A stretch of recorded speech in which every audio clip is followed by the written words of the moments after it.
बर' बिजोंनि मोनसे मोजां फरायसालि होनोब्ला जों रौता बर' बाजार गोजौ फरायसालिनि मुंखौनो लानांगोन। बर' बाजार गोजौ फरायसालियाबो बर' बिजोंनि गेजेराव फरायसाफोरनि साबसिन रिजाल्ट मोननो हानाय मोनसे बर' बिजोंनि फरायसालि। बे समाव बर' बाजार गोजौ फरायसालिया फैयै फैयै सनाथि मायथाइयाव आगान होसिगोन। बे नोजोरजों रौता ओनसोलनि बर' बाजार दख'रानि सिङाव थानाय बर' बाजार गोजौ फरायसालिया सनाथि मायथाइ फालिथायखौ गाजा गोमजायै खुंफुंनो बे समाव लाहार फाहार जागासिनो। बे हाबाफारिखौ गाहामै खुंफुंनायनि लाहार फाहार जानायनि सायाव मा बुंदों फै मिथिना लानि। आच्छा गिबियावनो आङो खुलुमग्रोबाय।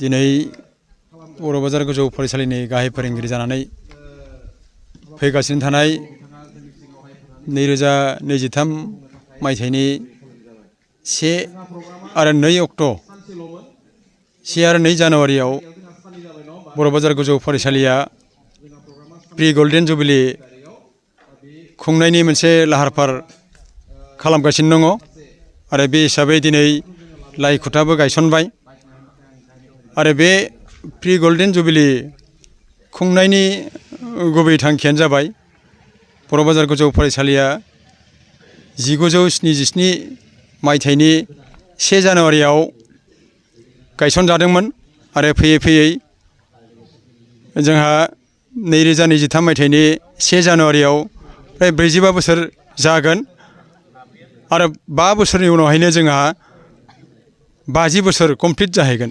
दा बेखायनो 5 बोसोर सिगांनो जोङो आगु गल्डेन जुबिलि खुंनायनि बे हाबाफारिखौ लानाय जादों आरो बे समाव बेखौ खुंनायनि मानो गोनांथि जाखो दा बेबायदि साननो हागौ सुबुंफ्रा। दा बेखौ खुंनायनि गिबि थांखियानो जाबाय मा दिनैनिफ्राय 45 बोसोर सिगां बर' बाजार दिहिङाव माबायदिमोन आरो दिनै मा जाखो दा बेखौ जोङो बे फरायसालिनि फरायनाय जिथु जौखोन्दो आरो बेनि रिजाल्ट एबा फिथाइनि जिथु जौखोन्दो बेखौ नायोब्ला गोबां जोङो सोलायनायखौ नुबोदों आरो बेखायनो बे गल्डेन जुबिलिनि गेजेरजों जोङो मोनसे लाइसि दिहुननो नागिरदों आरो बे लाइसिनि मुङानो जाबाय थुलुंगानि फुंखा आरो बे थुलुंगानि फुंखानि गेजेरजोंनो जोङो जोंनि फरायसालिनि जौगानाय आरो फेहेरनाय बाथ्राफोरखौ बेवहाय जोङो जारिमिन बायदियै मोनसे नेरसोन बायदियै जोङो बेखौ लिरनानै गालांनो नागिरदों। अब्ला जोंनि इयुन जि फरायसाफोर इयुन जोलैफोर बिसोरो बाथ्राफोरखौ मोजाङै हमनो हागोन। गमामायैनो बै समाव जाय बिथांमोना 45 बोसोरनि सिगाङावनो जाम्बा जाम्थाबाबो बे फरायसालिखौ गायसनदोंमोन आरो बिथांमोना गायसननायनि जि थांखि बे थांखिया जाफुंदोंना जाफुङाखै बे लाइसिनि गेजेरजोंनो गासिबो बेरखांजोबगोन। मोनसे फोसावथाय क'क्राझार जिल्लानि सिङाव थानाय दा रियेलिटी पाब्लिक स्कुलाव पाब्लिक रिलेशन अफिसारनि गोनांथि जादों। गोसो गुदुं बिजाथिफोरा थाबैनो जगाजग खालामनो हागोन।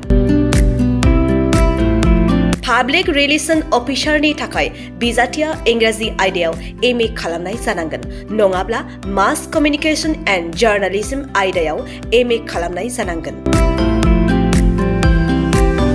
बिनि थाखाय जेबो एक्सपिरियेन्सनि गोनांथि गैया। डिग्री गोनां बिजाथिफोरा बयबो एप्लाइ खालामनो हागोन। दान बान्थाखौ 15,000निफ्राय 20,000सिम होनाय जागोन।